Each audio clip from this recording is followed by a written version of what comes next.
Hey, it's me, DB, from All Things Brass and Technology. And this is storytelling. Yes, we're going to get into it.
Hello, so it's me, DB, and this is storytelling.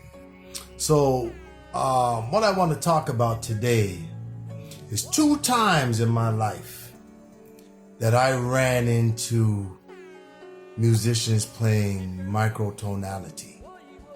It was very, very deep. You dig? I'm here with my Stomvi 4-valve Titan. You dig? And it has, the 4th valve slide that takes it down to 4th. And, has a quarter tone valve put on it, which I know makes it 5 valves, but I still, Stomvi's, initial build of the horn is 4 valves. So I want to keep it that way. And everything that I've done to it, which is only put this 4th valve quarter tone on it, is a modification. You dig? It's a great horn, man. It's really great. It's a little on the heavy side, but you know what? You could still fly around it like nothing, man. It's really, the technology is excellent. Stomvi, you guys did a great job with this. I'm really enjoying myself, and I'm really enjoying, exploring this microtonality with the quarter tone. It's really quarter tone valve. It's fascinating. It's fascinating. There's some stuff in there. There's some stuff in there that I hear, but I'm trying to find what I'm hearing, which is that's what it's all about for me, just trying to explore things in every realm, because I think that keeps you active, your mind active, and it just keeps you pushing to try to get to something, because I think once you stop pushing to try to get to something, then I think things kind of slow down or come to a stop. So we always got to keep pushing, or that's the way my mentor Darren Barrett taught me. So that's the way I get down. You dig? So let's get to this. What happened with these meetings of microtonality? So the first one was this. Now check this out. I'm teaching, I can't remember what year it was. It was in the 2000s. It was in 2000, maybe 2005. I'm teaching, I can't even remember the kid's name, but he was in middle school. And maybe 7th, 8th grade. And his father contacted me and said, hey, I want you to teach my son trumpet. So I said, yeah, bring him on. You have the lute. I have the hour. Hey, it's what it is, right? So I started teaching him, and he was a very He was a nerdy kid, man. He was cool, man, very nerdy. And I dug that because I'm a bit of a nerd, you know? So we kind of jived well. So we're going through all this fundamental stuff. And so we get to the Clark's technical study. So I show him Clark's technical study, number 1 and number 2. And we do other things, and the lesson's over. So I showed him the Clark's Technicals 1 and 2, and I just said, practice these keys. All right. So the next week comes around, and I'm teaching him at Berklee College of Music. And I believe I was in room, I can't remember. You know, Berklee people know this. It's either it was A06 or A07, which is near the ensemble office. I think, I don't know, I can't remember. One of those rooms, A06 or A07, has 2 entrances. So you could get in this way, or it goes around in the L and you could get in the other way. So there's 2 entrances. So I'm teaching them. And I said, okay, so we started going through the Clark's study. And, you know, we did study number 1, starts on the tonic, goes up a tritone to, you know the one, trumpet people, right? So we went through that. And then we started to work on number 2, right? And so the door knocked, and it was a professor, and he wanted to talk. So I said, okay, I better go rap to this teacher because it may be really important. So I told the kid just to relax, and I'll be right back. And so now I go out this one of the doors, and the one that goes around the L, you know, I didn't go out that door. I went to the one that was closest to me, and the L was further down. So now, protocol. He's in middle school, and his father dropped him off to me. So I got to make sure that I keep an eye on the kid because he's a kid and he's under my responsibility. So nothing's going to happen to him or somebody's going to snatch him at Berklee College of Music, but still he is under my supervision. So I got to make sure I keep an eye on him because it's somebody's child, and the father drops him off to me. I drop him back off to the father, and we're all as good. So I go outside and I kind of make the door ajar so I can get back in, even though I have my keys. I always carry my ID and my keys around my body, right? Easy access. Other things, but easy access. But, so I'm talking to the professor, and we're kind of away from the door, but I can still keep my eyes on, the room. So we're talking, and the professor, he's talking and all this stuff that he needs me to do, and I'm just listening, and it's cool. So check this out. What happened was the kids started practicing, and I was distracted, but I heard a voice coming out of the room that sounded deep. It didn't sound like a child's voice. It sounded like a grown-up. So I was like, whoa, maybe somebody got in from the other door. So I told the teacher, the professor, wait a second, I got to go make sure the kid is cool. So I ran in, and it was only the kid. And I was confused because I was hearing a grown person speaking.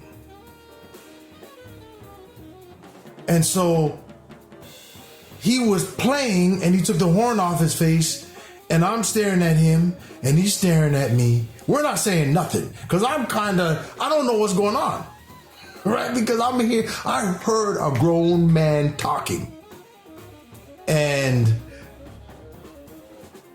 I'm just looking at him, and I said, was somebody here with you? And he said, no. I said, I heard a man talking. He said, no, I was just playing. And I was like, whoa, listen what happened.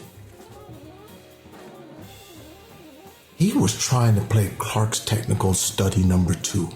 We know it. Do, do, do, do, do, do, do, do, do, do, do, right? You know it. We all know it. You know, we study that stuff. But during that week of practice, I showed him the right valve combinations, but he forgot. And he was just using his ear and pressing down anything because he knew how the shape should sound. So he was just trying to find it with the valve combinations. And some of those valve combinations were false fingering. And some of them were out of tune, that were in between that chromatic note, which that quarter zone. And man, the sound was crazy.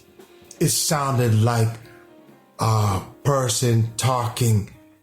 And I said, play what you were just playing. And I looked at his fingers and it was just crazy. It was crazy. I was like, wow. It's right, but not right. And so, oh man, but the sound was what got me. And that was my first time where, you know, I kind of looked at Clark's technical study number 2 as vocabulary. Right? So I was hearing it because he was playing it fluently. So it could be vocabulary. You dig? But I was hearing this quarter tonality to it, which was crazy. I was like, the sound is wow. Sound like somebody talking.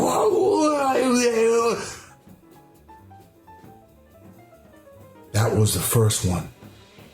And I stored that one away because it was too much. I said, hey man, store it away. Come back to that later. I wasn't ready for that. You dig what I'm saying? Number two. I'm playing at a club called Daryl's in Boston. My quartet. And, you know, it's bass, drums, trumpet, and vibraphones.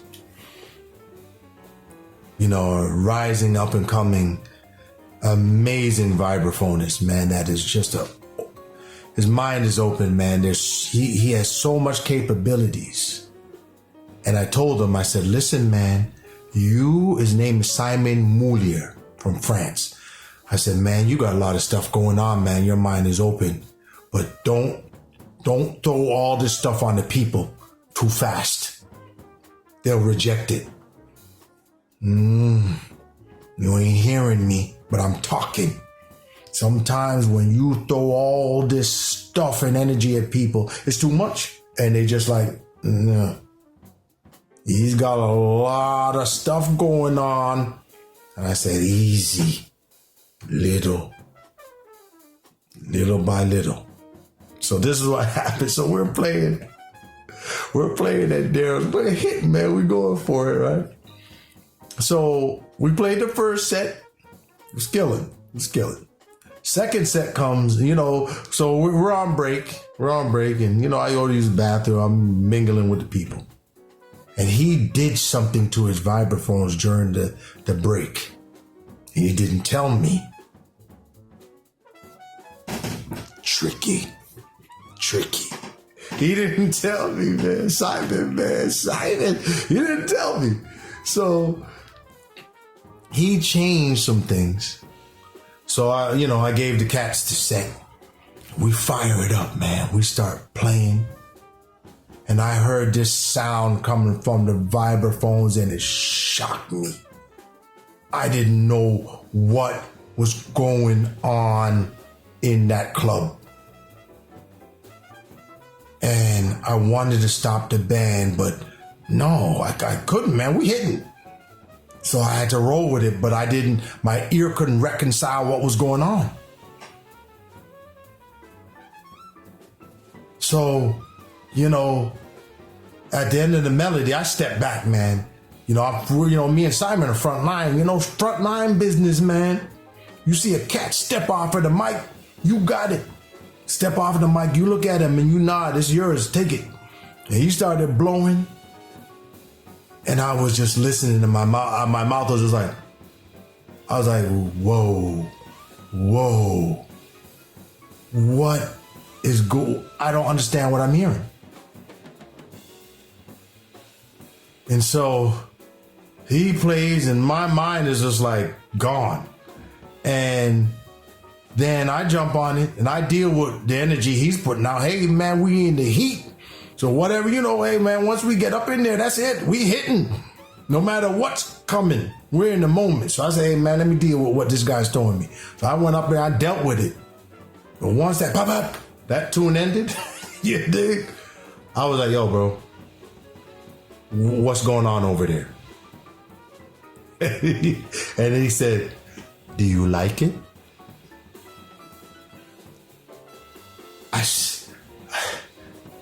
I don't know. I don't know. It's crazy, man. It sounds crazy. I mean, it's just, I don't know what to say. It was just mind-blowing. Yeah, I love what I'm hearing, but I don't know what I'm hearing. So I feel weird because I've heard a lot of music. I've heard a lot of music, man. I've listened to a lot of music. I've seen a lot of music. But this is just like, I don't know, man. I had to step off the mic, as I said, man, because I couldn't reconcile what I was dealing with. And he said, well, during break, I switched out some of the xylophone bars, and put in quarter tone bars throughout. And I was like, wow. Incredible. I said, man, that sound is just a deeper sense of humanity. That's the only way I could describe it. It just sounds darker and deeper and more human and more vocal. And I was like, that's 2 times that this microtonality, this quarter tone thing has affected me in a way that's really stopped me. And I'm not bragging, but that's not the easiest thing to do. You dig what I'm saying? Where I'm just like, yo, I gotta step off. You dig what I'm saying? Crazy, man. It's crazy. And so now I think I'm ready. And that's why I have this 4-valve Titan and I have this quarter tone. And I have this 4th valve slide that goes down to perfect 4th to give me some more range down. It's gonna take some time. It's gonna take some time, because it's just like when I started playing the EVI, electronic valve instrument. I just picked that thing up and could beast on it.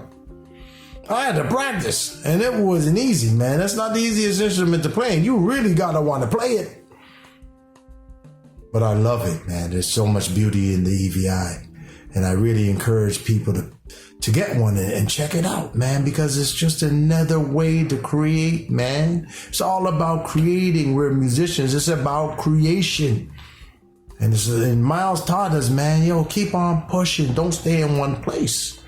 Try stuff. Some work, some don't. And the stuff that works, then develop that. You dig what I'm saying? So with this quarter tone, it's just a journey. And I love the journey because I love a challenge, man. I'm a Gemini, man. We like to, red hot Gemini, man. We like to just try stuff, So that's kind of where I'm at. So this is storytelling. 2 times in my life that I've come across microtonality, quarter tone, and it's just like, pow. You know, not just pow. I was like, what? I like that, man. Give me some of that. This is storytelling. Thank you so much for watching it. Please, if you enjoy this content, and I really appreciate all the support, man. You guys have been supporting DB and all things brass technology. You guys have been really supporting the channel. So please, when you come by to check out the videos, just click on the subscribe button. You dig? And the notification button. So when I drop something, you'll get it. Thank you so much for watching. Sending love and respect always.